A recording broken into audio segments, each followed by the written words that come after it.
Siguro, number one talaga, si Scamis. Grabe.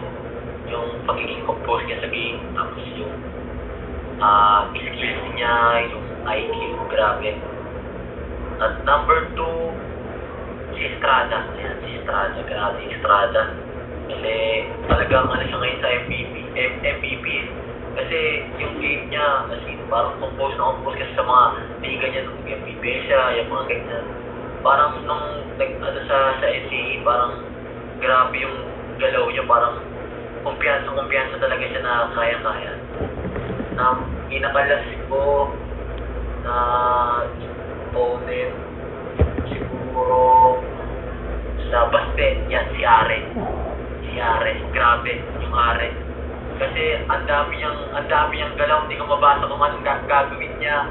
Grabe, yung compose niya kahit na lip niya, slasher, tumitira sa labas, kaya niya makipag-1v1 yan. Tapos yung, ano niya, yung mga pass break niya ng mga, yun, yung mga isolation niya, grabe. Kaya, ayun si Ari talaga na nahihirapan sa akin.